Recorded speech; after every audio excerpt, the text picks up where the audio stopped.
Hello everyone, welcome to e student platform. तो last class में हम लोगों ने क्वेश्चन नंबर 60 तक कवर कर लिया था फॉर BHU PET केमिस्ट्री 2021। और इस वीडियो में हम लोग स्टार्ट करेंगे क्वेश्चन नंबर 61 से। तो चलिए स्टार्ट करते हैं। इस क्वेश्चन में हम लोग को मैच द फॉलोइंग करना है। ठीक है, दो लिस्ट है हम लोग के पास, लिस्ट 1 और लिस्ट 2। ठीक है, इनमें कुछ हम लोग के पास मॉलिक्यूल्स बताया गया है और हम लोग को उसका स्ट्रक्चर को एक्सप्लेन करना पड़ेगा। ठीक है, देखिए यदि ऐसा क्वेश्चन आ रहा है और मे बी सपोज सबसे पहला ही मॉलिक्यूल आपके पास आ गया है TeF5, इसका स्ट्रक्चर में भी थोड़ा सा आपको डिफिकल्ट लगे तो आपको क्या करना है, जो स्ट्रक्चर आपको सबसे आसान लगता है सबसे पहले उससे स्टार्ट कीजिए। जैसे कि ये BrF6 पॉजिटिव। ठीक है, BrF6 पॉजिटिव का स्ट्रक्चर कैसे होगा, देखिए ब्रोमीन के पास क्या होता है, 7 इलेक्ट्रॉन्स होते हैं, है ना। ब्रोमीन के पास 7 इलेक्ट्रॉन्स होते हैं जिसमें से एक इलेक्ट्रॉन चला गया क्योंकि यहाँ पर एक पॉजिटिव चार्ज है। तो अब इसके पास कितने बचे हैं, 6 इलेक्ट्रॉन्स बचे हैं और यहाँ पर 6 फ्लोरीन है।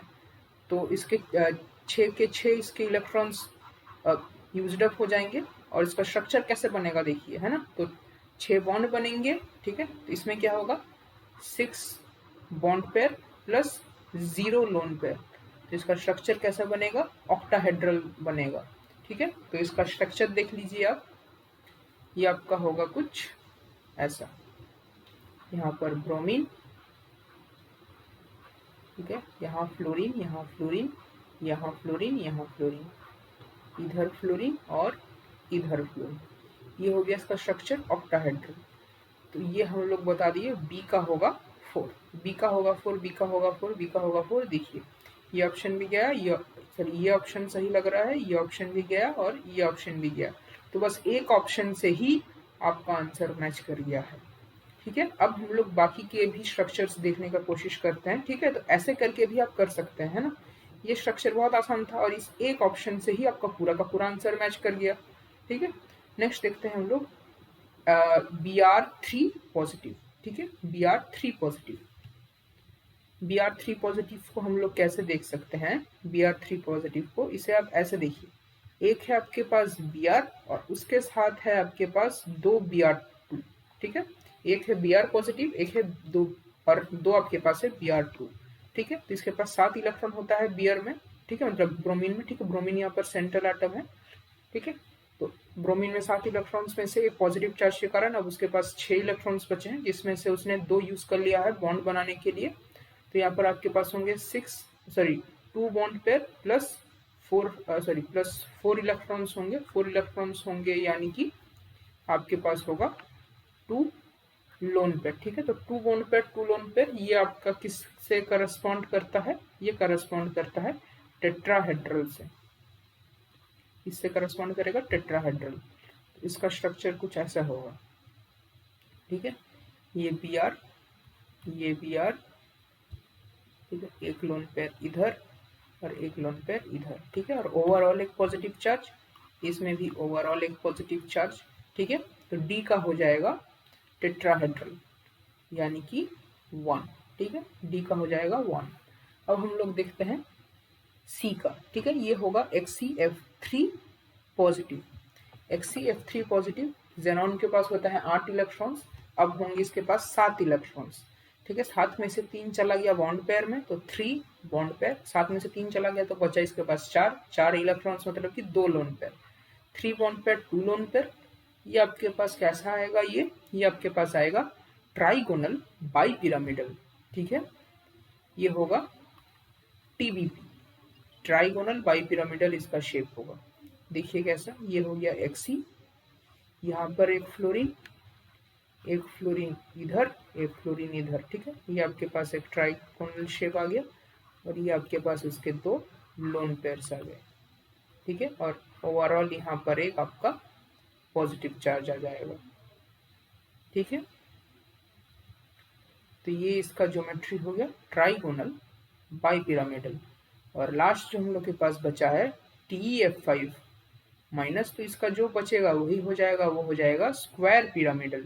ठीक है, तो स्क्वायर पिरामिडल हो जाएगा। इसका शेप कैसा आएगा देखिए, ये आपके पास है टी और आपको 5 एफ लगाना है, ठीक है, ये एफ, ये एफ, ये एफ, ये एफ, ठीक है, और एक ये एफ आ जाएगा आपके पास, ठीक है। तो ये हो जाएगा स्क्वायर पिरामिडल ज्योमेट्री, ठीक है। तो इसी तरीके से हम लोग का जो करेक्ट आंसर होगा वो होगा कौन सा, वो होगा हम लोग के पास सेकेंड ऑप्शन।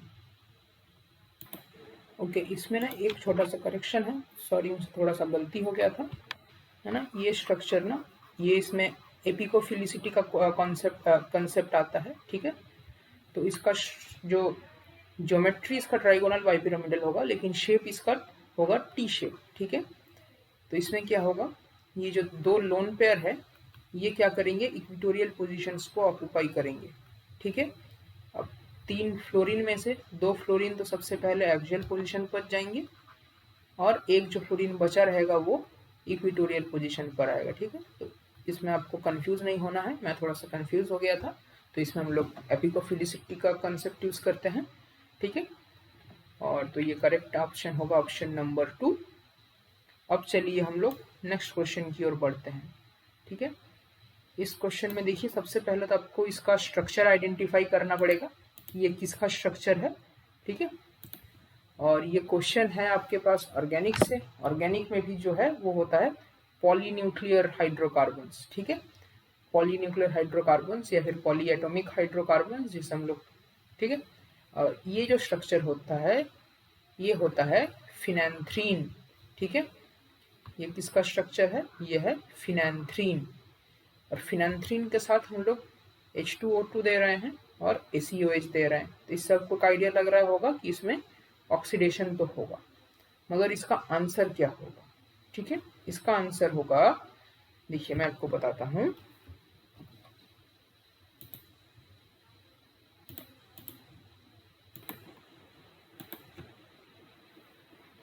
नहीं ये हम लोग के पास स्ट्रक्चर है इसका फिनैंथ्रीन का, है ना।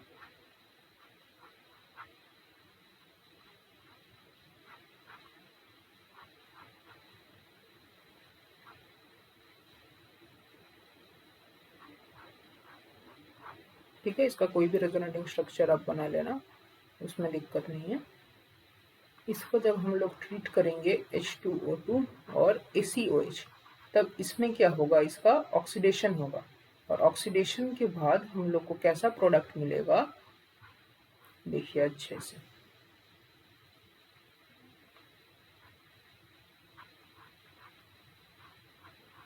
ये हम लोग को सेपरेट 2 बेंजीन रिंग्स मिलेंगे, और ये वाला जो कार्बन्स थे यहाँ पर, ये जो 2 कार्बन्स थे इनका हो जाएगा ऑक्सीडेशन, और ऑक्सीडेशन होने के बाद ये क्या फॉर्म करेंगे, COOH, ठीक है।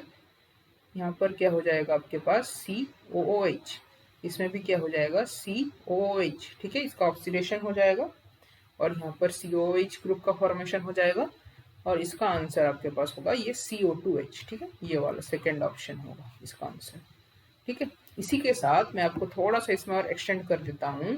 यदि सपोज कीजिए आपको ये बताया गया है कि इसका आपको ओजोनोलिसिस करना है, ठीक है, ये आपको दे दिया गया है फिनैंथ्रीन, ठीक है, और आपको बताया गया है कि आपको इसका ओजोनोलिसिस करना है, तब आप इसे कैसे करेंगे।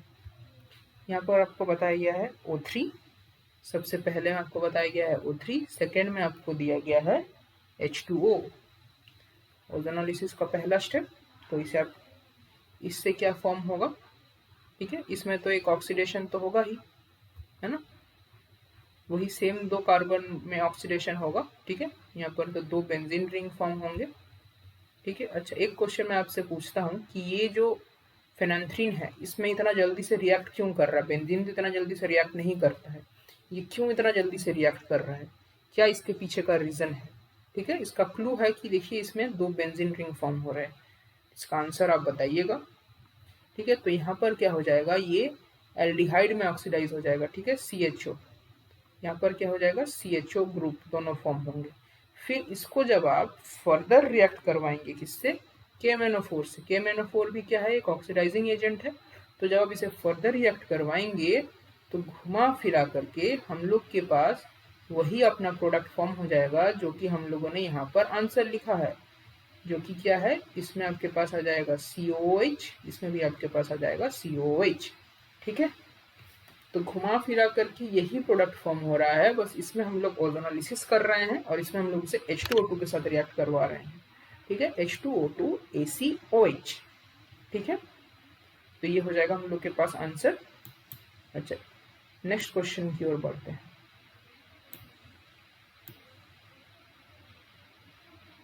The percentage of light will be transmitted through two cells put together in path of light if their individual transmissions are 60% and 30%। देखिए, ये क्वेश्चन है आपके पास एनालिटिकल केमिस्ट्री का। ठीक है, या फिर आप इसे फिजिकल केमिस्ट्री में भी पढ़ते होंगे। ठीक है, एनालिटिकल केमिस्ट्री ये है बियर्स लैम्बर्ट्स लॉ, जिसे हम लोग पढ़ते हैं किसमें, स्पेक्ट्रोफोटोमेट्री चैप्टर में। ठीक है, स्पेक्ट्रोफोटोमेट्री, और ये है उसमें हम लोग किसमें पढ़ते हैं, बियर्स लैम्बर्ट्स लॉ। ठीक है, तो आप यहाँ पर क्या देखें कि एक ही साल में दो क्वेश्चन आए हुए हैं बियर्स लैम्बर्ट्स लॉ में। ठीक है, इसमें क्या बोला है, what percentage of light will be transmitted through two cells put together in the path of light if their individual transmissions are 60% and 30%। ठीक है, तो सबसे पहले आप क्वेश्चन को अच्छे से समझिए, है ना। इसमें क्या बता रहा है, सपोज बियर्स लैम्बर्ट लॉ में क्या करते हैं हम लोग, ये हम लोग के पास प्रेजेंट होता है एक क्यूबेट। ठीक है, ये आमतौर पर हम लोग रेक्टेंगुलर शेप में लेते हैं। तो इधर से हम लोग अपना एक लाइट देते हैं। ठीक है, इंसिडेंट लाइट IO।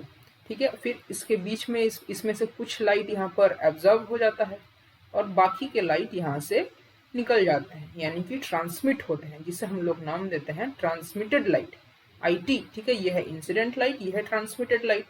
सपोज कीजिए हम लोग के पास हमने 100% लाइट को फेंका। ठीक है, हम लोग इसका इंटेंसिटी को मान रहे हैं 100।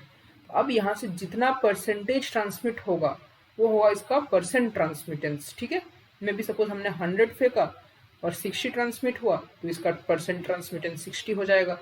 मे बी सपोज हमने यहाँ से 50 फेंका। ठीक है, 50 लाइट इंसिडेंट किया और इसमें से मे बी सपोज कि 30 आ गया है, 30 ट्रांसमिट हुआ है, तो इसका भी ट्रांसमिटेंस 60% होगा। ठीक है, तो ये परसेंट ट्रांसमिटेंस है। ठीक है, तो इस क्वेश्चन को सॉल्व करने के लिए बेस्ट वे यही है कि हम लोग अपना इंसिडेंट रेडिएशन को 100% एज्यूम कर ले। ठीक है, इस क्वेश्चन में क्या बोला है कि हम लोग के पास दो सेल है और वो दोनों को हम लोग एक साथ रखें, मतलब वन आफ्टर द अदर रखें। ठीक है, ये सेल नंबर 1 और ये है सेल नंबर 2। ठीक है, ये है सेल नंबर 1, ये है सेल नंबर 2। ठीक है, अब ये बताया गया है कि ये जो सेल नंबर 1 है, ठीक है, मैं आपको और अच्छे से बताता हूँ। ये जो सेल नंबर 1 है, इसमें यदि हम लोग 100 फेंकेंगे इंसिडेंट लाइट, तो यहाँ से कितना बाहर निकलेगा ट्रांसमिटेड लाइट, वो होगा 60। और ये जो सेल 2 है, इसमें यदि हम लोग 100 फेंकते हैं इंसिडेंट लाइट, तो इसमें से कितना बाहर निकलेगा इंसिडेंट लाइट, वो होगा 30। ठीक है, इसका 30%, इसका 60%। अब यदि हम लोग इन दोनों को जोड़ देते हैं, ठीक है, दोनों को जोड़ देंगे, मतलब ये फर्स्ट सेल का, देखिए फर्स्ट सेल में हम लोगों ने एक इंसिडेंट लाइट फेंका और एक ट्रांसमिटेड लाइट मिला। इस फर्स्ट सेल का जो ट्रांसमिटेड लाइट है वही सेकेंड सेल का इंसिडेंट लाइट होगा। ठीक है, यानी कि transmitted light of cell 1 is equals to incident light of cell 2। ठीक है, इसी कंसेप्ट को हम लोग यहाँ पर अप्लाई करेंगे। देखिए, तो सबसे पहली बात क्या हो रहा है, ये है I01। ठीक है, यहाँ पर हम लोग 100 लाइट फेंक रहे हैं, इंसिडेंट कर रहे हैं, तो यहाँ से कितना ट्रांसमिट हो रहा है, IT1। ठीक है, कितना हो रहा है, 60। और वही क्या है यहाँ पर I02, यानी कि सेकेंड सेल का इंसिडेंट लाइट, तो वो भी क्या हो जाएगा, 60 ही हो जाएगा। अब यहाँ से क्या बता रहे हैं कि ये IT2 हम लोग को फाइंड आउट करना है ना, ये IT2 हम लोग को फाइंड आउट करना है, ये कितना होगा। ठीक है, तो IT2 कितना होगा, इट विल बी 30% ऑफ 60। ठीक है, यानी कि ये हो जाएगा 30 डिवाइडेड बाई 100 इंटू 60। ठीक है, तो इसमें यदि हम लोग कैंसिल आउट करेंगे तो ये कितना आ जाएगा 18%। ठीक है, यानी कि ये पूछा गया था कि यदि इन दोनों को हम लोग एक साथ कनेक्ट करके रखते हैं और लाइट पास करते हैं तो ओवरऑल हम लोग को कितना परसेंट ट्रांसमिट लाइट मिलेगा। ठीक है, टुगेदर, ठीक है, पुट टुगेदर, तो वो आंसर होगा 18, क्योंकि ये जो फर्स्ट सेल का ट्रांसमिटेड लाइट है वही सेकेंड सेल का इंसिडेंट लाइट है, तो उसका 30% निकालना है। तो हम लोग का जो फाइनल आंसर हो जाएगा वो हो जाएगा 18%। ठीक है, अब हम लोग नेक्स्ट क्वेश्चन देखते हैं। ठीक है, इसमें बताया गया है given below are two statements assertion and reason type. ठीक है, ये है असर्शन एंड रीजन टाइप का क्वेश्चन। इसमें देखिए क्या बता रहा है, to improve efficiency of separation in a chromatographic column you must increase the number of theoretical plates in the column। यह है असर्शन। ठीक है, तो ये स्टेटमेंट्स, ये जो स्टेटमेंट है असर्शन, ये ट्रू है। मतलब यदि हम लोग को जो क्रोमेटोग्राफिक कॉलम है, यदि हम लोग उसका सेपरेशन को इंक्रीज करना है, मतलब उसका एफिशिएंसी को इंक्रीज करना है, तो हम लोग को उसमें नंबर ऑफ थियोरिटिकल प्लेट्स भी इंक्रीज करने पड़ेंगे। ठीक है, तो जितना नंबर ऑफ थियोरिटिकल प्लेट्स, ठीक है, नंबर ऑफ थियोरिटिकल प्लेट्स बढ़ेंगे उतना ही इसका एफिशिएंसी बढ़ेगा। ठीक है, ये हम लोग क्रोमेटोग्राफी में पढ़ते हैं। ठीक है, तो ये स्टेटमेंट ट्रू है। नेक्स्ट है keep the height of the column same, then increase the number of theoretical plates to reduce the retention time। Keep the height of column same and then increase the number of theoretical plates to reduce the retention time। ये statement भी true है, मगर ये इसका correct explanation नहीं है, not. तो हम लोगों का जो सही आंसर होगा वो होगा 2। ठीक है, नेक्स्ट क्वेश्चन में आते हैं। देखिए ये क्वेश्चन भी आपको हार्डली आपको कहीं पर मिलेगा इसका सोल्यूशन। ठीक है, इसका सोल्यूशन आपको बहुत इजीली कहीं पर भी नहीं मिलेगा। ठीक है, तो अच्छे से देखिए इस क्वेश्चन को। ये क्वेश्चन कहाँ का है, ये है रेडियो एनालिटिकल मेथड्स का। ठीक है, रेडियो एनालिटिकल मेथड्स, यानी कि ये है एनालिटिकल केमिस्ट्री, एनालिटिकल केमिस्ट्री का है क्वेश्चन। ठीक है, इसको अच्छे से देखिए क्योंकि इसका आंसर बहुत ही रेयरली अवेलेबल है। ये क्वेश्चन कैसा है, ये है आइसोटोप डाइल्यूशन मेथड का क्वेश्चन। ये रेडियो एनालिटिकल मेथड्स में से आइसोटोप डाइल्यूशन मेथड है। आइसोटोप डाइल्यूशन मेथड में देखिए इसमें क्या पूछा गया है, it was used for analysis of mercury. ठीक है, एनालिसिस करना है मरकरी का इन अ सैंपल। ठीक है, तो सैंपल कितना है, to a 1 gram of sample, तो सैंपल का साइज कितना बताया गया है 1 ग्राम। ये बाद में हम लोग के काम में आएगा। सैंपल कितना बताया गया है 1 ग्राम। The sample of catalyst was added, to the sample of catalyst was added 1 gram of a mixture containing 1.1% of mercury। ठीक है, ये 203 यानी कि ये रेडियो एक्टिव मरकरी है। ओके, टू दिस सैंपल, इसके साथ हम लोगों ने क्या ऐड किया, 1 ग्राम मिक्सचर ऐड किया। सैंपल के साथ हम लोगों ने 1 ग्राम मिक्सचर ऐड किया जिसमें क्या प्रेजेंट था, 1% मरकरी प्रेजेंट था, रेडियो एक्टिव वाला 203। ठीक है, एंड इसका जो स्पेसिफिक एक्टिविटी था वो दिया है आपके पास 2400 CPM पर ग्राम।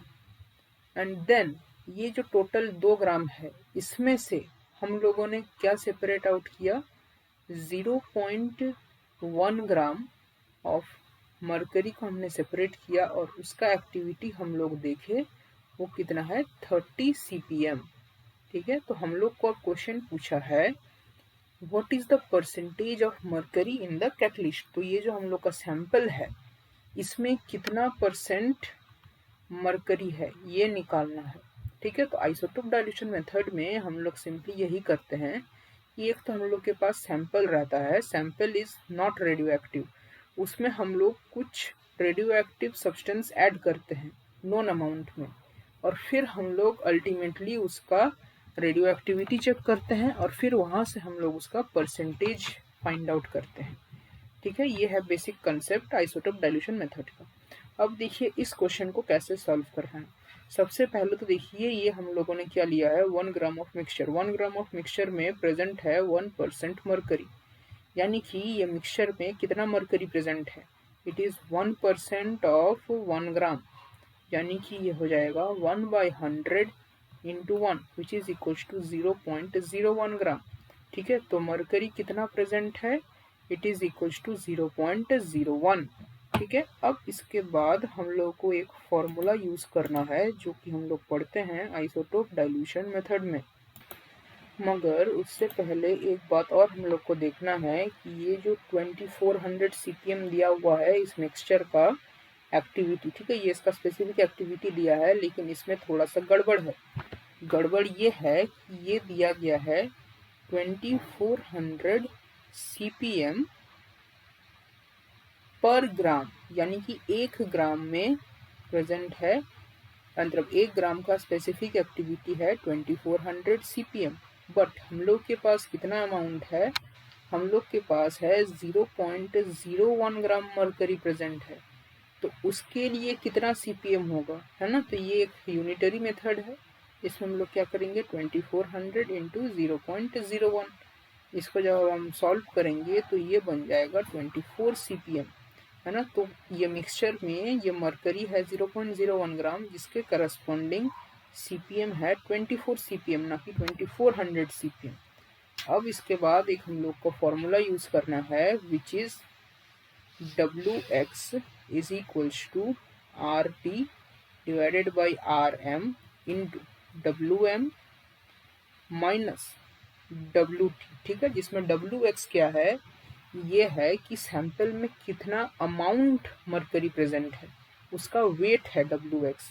ठीक है, और ये जो RT और RM, ठीक है, इसमें R क्या है, R है इसका स्पेसिफिक एक्टिविटी, वो है R, और W क्या है इसका वेट, और M और T क्या है, T यानी कि जो ये हम लोग मिक्सचर लिए हैं उसका कितना, मतलब उसका कितना वेट है या उसका कितना एक्टिविटी है वो दर्शाता है T, और M क्या दर्शाता है, जो बाद में जो हम लोग सेपरेट आउट किए हैं मरकरी, उसका कितना एक्टिविटी है और उसका कितना वेट है, ये दर्शाता है M। तो यदि हम लोग इसे सॉल्व करते हैं तो T यानी कि मिक्सचर में कितना एक्टिविटी है 24, अभी यहाँ पर बताया हूँ 24, डिवाइडेड बाई जो सेपरेट किए हैं उसका एक्टिविटी है 30, मल्टीप्लाइड बाई सेपरेटेड का वेट कितना है 0.1 ग्राम। ठीक है, 0.1 ग्राम माइनस जो हम लोग का मिक्सचर में कितना मरकरी का वेट है 0.01 ग्राम, तो ये हो जाएगा 0.01। इसको जब आप सॉल्व करेंगे तो ये देखिए 6 से कैंसिल आउट होगा, 6 इंटू 4 एंड 6 इंटू 5। ठीक है, इसको अब आप फर्दर कैंसिल आउट करेंगे तो ये हो जाएगा 0.8। ठीक है, ये हो जाएगा 0.8।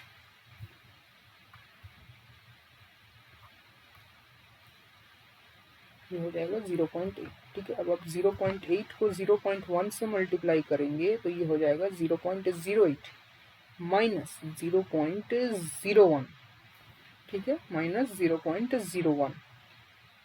अब इसको आप फर्दर सॉल्व करेंगे तो ये हो जाएगा 0.07 ग्राम्स।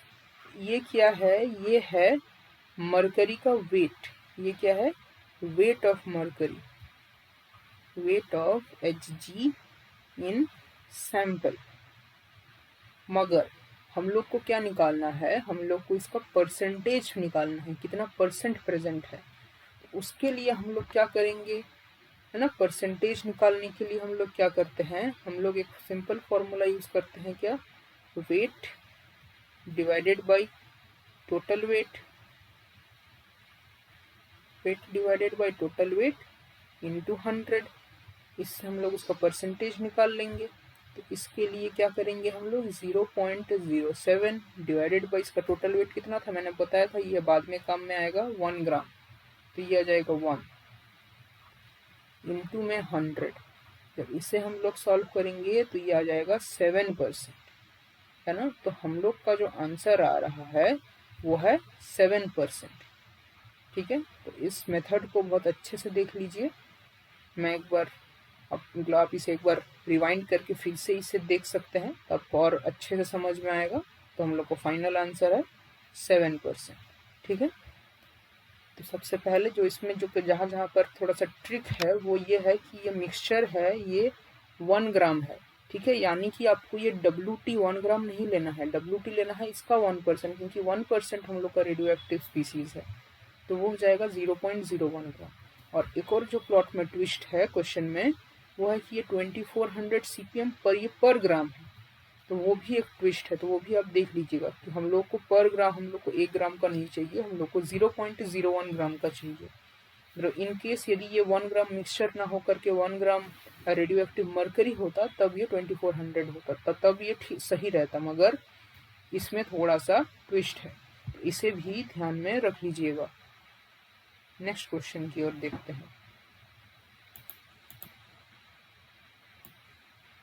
नेक्स्ट क्वेश्चन क्या बोल रहा है, इन AGPV system eight eutectic point the number of phases at equilibrium at AGPV system at eutectic point। ठीक है, इसको भी ध्यान दीजिए, eutectic point number of phases, कितने फेजेस है वो काउंट करना है एट इक्विलिब्रियम। तो ये क्वेश्चन कहाँ से है, ये क्वेश्चन है फ्रॉम फेज इक्विलिब्रियम। ठीक है, फेज इक्विलिब्रियम।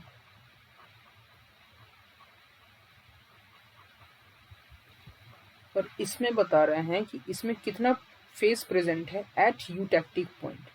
ठीक है, इसमें यूटेक्टिक पॉइंट कौन सा है, ये वाला जो आपको पॉइंट दिख रहा है, this is known as eutectic point. इस पॉइंट को हम लोग बोलते हैं यूटेक्टिक पॉइंट। ठीक है, और इसमें बताना है कि कितना फेज प्रेजेंट है।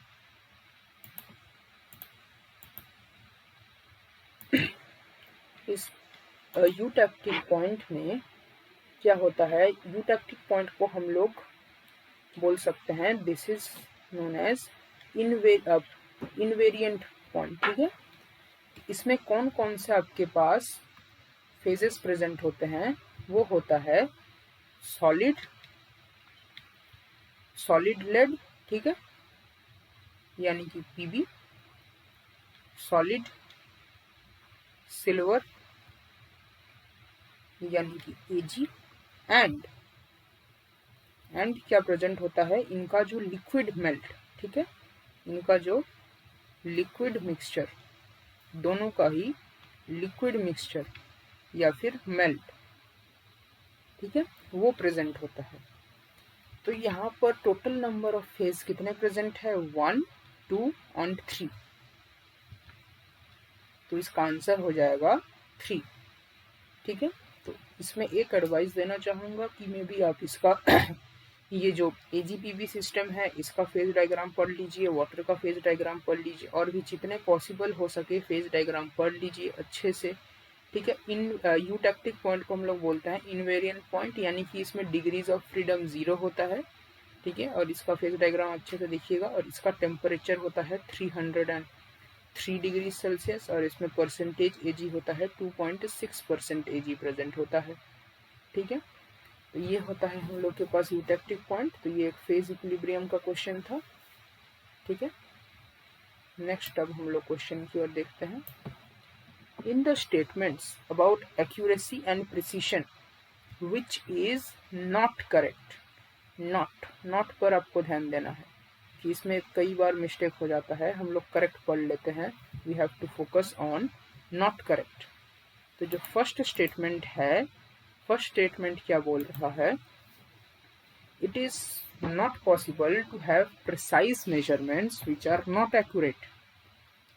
सेकंड स्टेटमेंट बोल रहा है correctness in measurement requires both accuracy and precision.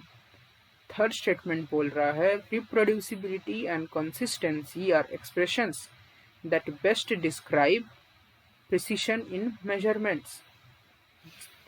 D है an instrument with a 2% accuracy is better than another with 5% accuracy. Precision indicates reproducibility of the results.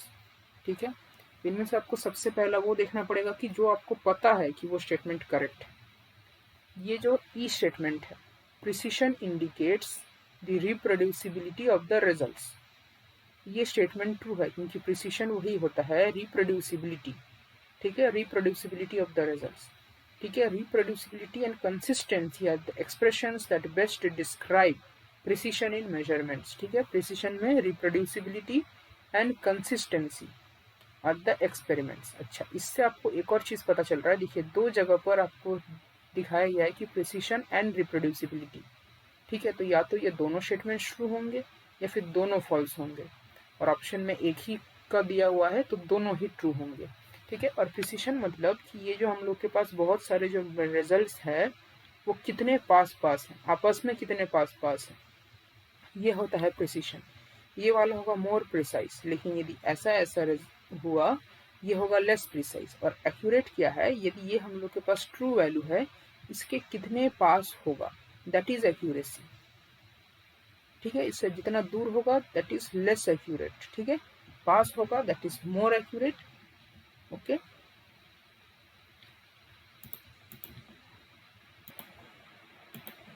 ठीक है, तो और ये जो स्टेटमेंट है an instrument with 2% accuracy is better than an instrument with 5% accuracy, यानी कि इसमें बात किसका हो रहा है, एरर का या रिलेटिव एरर का। ठीक है, इनका बात हो रहा है। ठीक है, रिलेटिव एरर का बात हो रहा है, और ये हम लोगों को पता है कि ये जो रिलेटिव एरर है जितना कम होगा उतना हम लोगों के लिए अच्छा है। तो क्योंकि इसमें 2% एक्यूरेसी है that is why this instrument is better, so this statement is also true.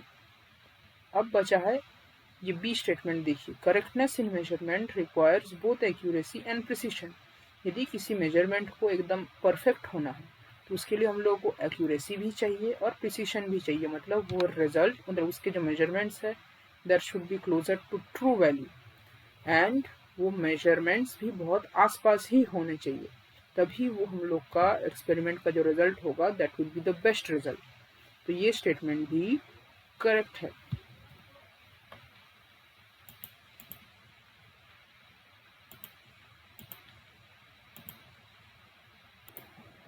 अब जो फर्स्ट स्टेटमेंट है it is not possible to have precise measurements which are not accurate.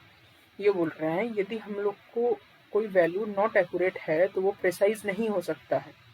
ठीक है, यानी कि ये बोल रहा है यदि यहाँ पर ट्रू वैल्यू है और उसके आसपास का हम लोग को कोई वैल्यू नहीं मिल रहा, मतलब वो वैल्यू एक्यूरेट नहीं है, तो वो वैल्यू प्रिसाइज भी नहीं हो सकता है, लेकिन that is not true.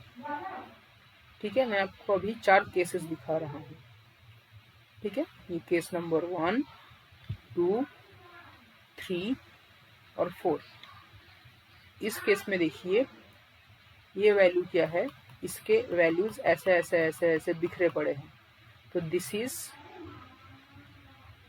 Neither accurate nor precise.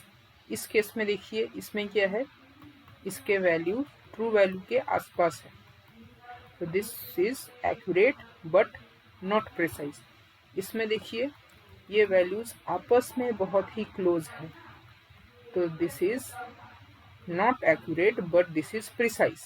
And इसमें देखिए ये आपस में भी क्लोज है और it is close to true value also, so this is accurate also and precise also. तो ये 4 केसेस प्रेजेंट है, तो हम लोग को ऐसा नहीं बोल सकते हैं कि यदि कोई प्रिसाइज है तो वो एक्यूरेट नहीं हो सकता, that is possible. So the correct, so this statement will be false, है ना। तो हम लोग के पास फॉल्स स्टेटमेंट कौन सा होगा, A. A will be the correct answer, option number 1। Okay, अब हम लोग नेक्स्ट क्वेश्चन की ओर देखते हैं। नेक्स्ट क्वेश्चन में क्या बताया गया है, question number 69। Okay, next question में देखिए, ये क्वेश्चन बहुत ही इंटरेस्टिंग सा है। क्वेश्चन नंबर 69, इसमें पूछ रहा है a compound shows PMR peak at 240 Hz downfield from TMS peak in a spectrometer operating at 60 MHz. The chemical shift in ppm is. सबसे पहले तो आपको ये जानना है कि ये क्वेश्चन है कहाँ से। This is from NMR spectroscopy, ठीक है, NMR स्पेक्ट्रा। अब आप बोलेंगे कि यहाँ पर तो NMR वर्ड दिख नहीं रहा, यहाँ पर तो PMR दिख रहा है। तो PMR तो वही है, this is proton NMR। PMR यानी कि प्रोटॉन NMR जो हम लोग अक्सर पढ़ते हैं, ठीक है, और इसे हम लोग इस नाम से ज़्यादा जानते हैं, 1H NMR, ठीक है। अब इसमें बताया गया है कि 240 हर्ट्ज इसका पीक आ रहा है, ठीक है। सपोज ये हम लोग के पास एक स्पेक्ट्रा है। अब ये हम लोग के पास यहाँ पर है, हम लोग के पास TMS, ठीक है, और इससे डाउनफील्ड, डाउनफील्ड मतलब this side, this is downfield and this is upfield. Okay, इसमें डाउनफील्ड में आ रहा है एक फ्रीक्वेंसी दैट इज 240 हर्ट्ज, ठीक है, यह है 240 हर्ट्ज। और जो स्पेक्ट्रोफोटोमीटर ऑपरेट कर रहा है एट 60 हर्ट्ज, ठीक है, this is operating eight 60 hertz, ठीक है। तो इस क्वेश्चन में देखिए, आपको निकालना है केमिकल शिफ्ट वैल्यू, ठीक है, आपको केमिकल शिफ्ट वैल्यू निकालना है इन ppm, है ना। देखिए, इस क्वेश्चन का फॉर्मूला तो मैं आपको बताने वाला हूँ, लेकिन इन केस आप फॉर्मूला भूल गए हैं, उस समय आप कैसे करेंगे, क्या होगा आपका स्ट्रेटेजी, वो भी मैं आपको बताने वाला हूँ। तो रेडी रहिए दोनों चीजें सीखने के लिए। तो जैसा कि मैंने आपको पहले भी एक क्वेश्चन में बताया था 2021 का ही, कि हम लोग इसे कैसे कैलकुलेट करते हैं। तो देखिए, मतलब कि 2 क्वेश्चन तो आपके NMR से ही आ गया, ठीक है। तो इसमें क्या होता है कि ये जो डेल्टा होता है या फिर जो केमिकल शिफ्ट होता है, यहाँ पर हम लोग टाउ से डिनोट कर रहे हैं, इसे हम लोग डेल्टा से भी डिनोट कर सकते हैं, दोनों में थोड़ा सा फर्क होता है। खैर, ये डेल्टा का वैल्यू क्या होता है, ये फ्रीक्वेंसी ऑफ, ठीक है, इसे हम लोग प्रिसिशन फ्रीक्वेंसी नाम देते हैं, फ्रीक्वेंसी ऑफ हाइड्रोजन। मतलब एक हम लोग का जो मॉलिक्यूल है, उसमें हाइड्रोजन का ही हम लोग NMR मेजर कर रहे हैं, तो उस मॉलिक्यूल में जो हाइड्रोजन का पीक आएगा minus precision frequency of TMS, ठीक है, ये मैं आपको पहले भी बता चुका हूँ, divided by new operating frequency, ठीक है। ऑपरेटिंग फ्रीक्वेंसी क्या है इसमें, 60 हर्ट्ज, ठीक है। इसे हम लोग ऐसे भी लिख सकते हैं, यहाँ पर हम लोग लिखते हैं शिफ्ट यानी कि S divided by new operating frequency, और इस शिफ्ट का वैल्यू आता है इन मेगाहर्ट्ज, और इस ऑपरेटिंग फ्रीक्वेंसी का वैल्यू, सॉरी मैं उल्टा बता दिया,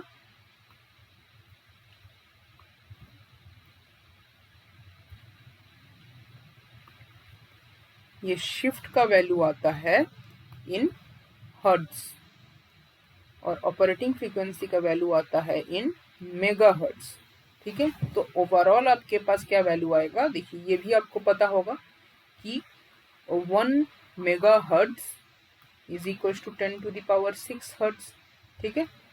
तो यदि हम लोग इसे सॉल्व करते हैं, ठीक है, तो ये आपके पास देखिए क्या आएगा, ये आपके पास आएगा हर्ट्ज, ये आपके पास आएगा 10 to the power 6 hertz, which is equals to 10 to the power -6, और इसी को हम लोग लिख सकते हैं क्या, ppm, ठीक है। तो ऐसे करके इसको सॉल्व किया जाता है।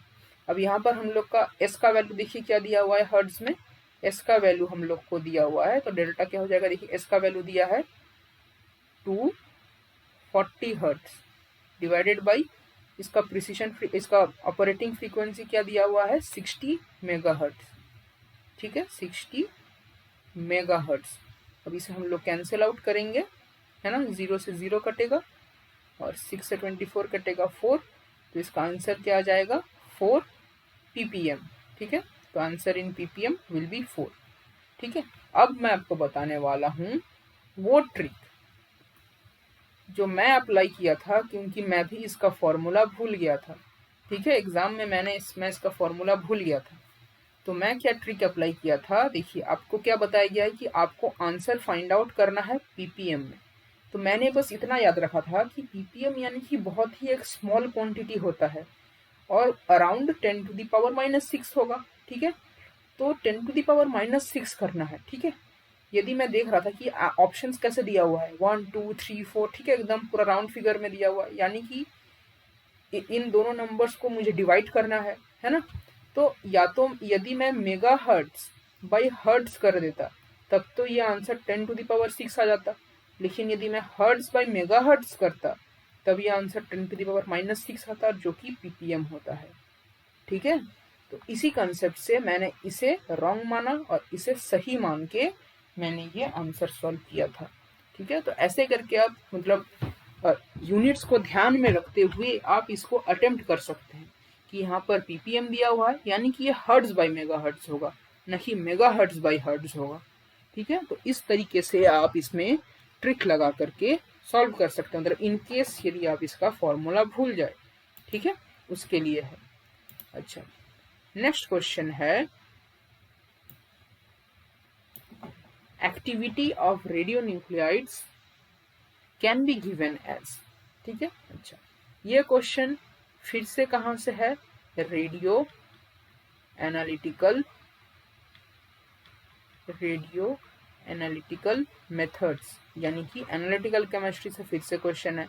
अच्छा, और ये क्वेश्चन भी ना प्रीवियस ईयर क्वेश्चन है। ठीक है, मैं कभी कभी आपको बोल देता हूँ, कभी कभी भूल जाता हूँ कि ये भी एक पीवाईक्यू है। ठीक है, ये आपको कई बार मिल चुका है। ठीक है, और ये एक फैक्ट बेस्ड क्वेश्चन है। फैक्ट यानी कि यदि आपको आता है तो आप कर जाएंगे, यदि आपको नहीं आता है तो आप नहीं कर पाएंगे। अच्छा, इसका देखिए ये जो फॉर्मूला है ये थोड़ा सा कॉम्प्लिकेटेड है ना। तो इसे आपको याद कैसे रखना है, ठीक है, पूरा का पूरा यदि आप नहीं भी याद रख पाते हैं तो इसे आप, मैं जिस ट्रिक से इसे याद रखा था वो मैं अभी आपसे शेयर करने वाला हूँ। देखिए, इसके लिए आपको थोड़ा सा ये काम करना पड़ेगा। एक फॉर्मूला आपको क्या याद रखना पड़ेगा कि activity A is equals to lambda into N.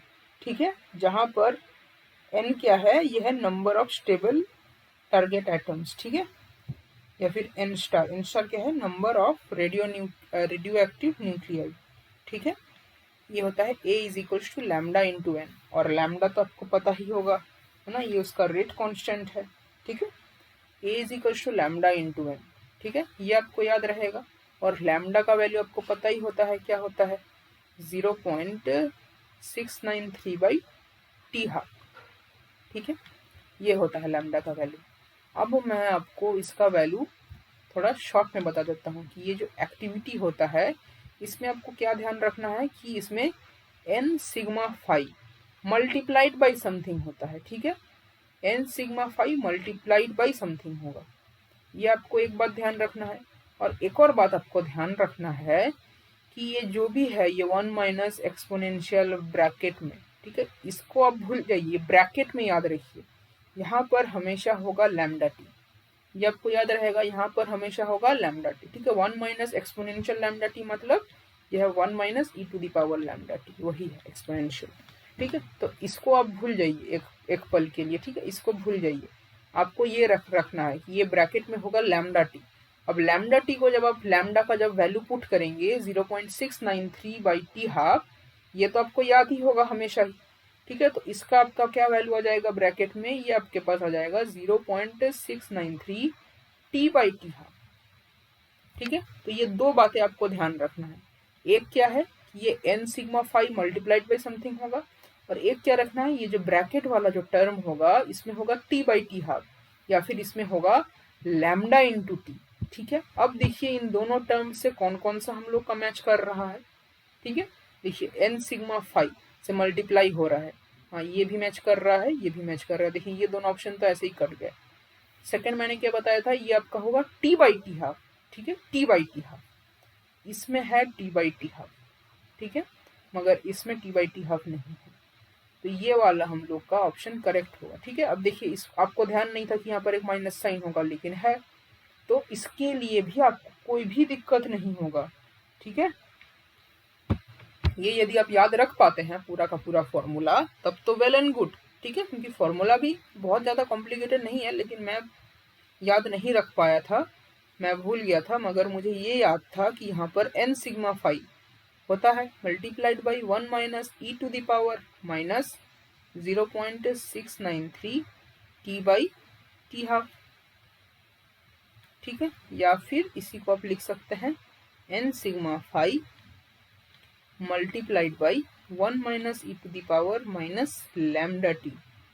ठीक है, तो ये दोनों होगा, तो हम लोग का करेक्ट आंसर हो जाएगा ऑप्शन नंबर 2। ठीक है, तो आज के लिए बस यहीं तक, फिर हम लोग मिलेंगे अगली क्लास में। तब तक के लिए गुड बाय एंड जय हिंद।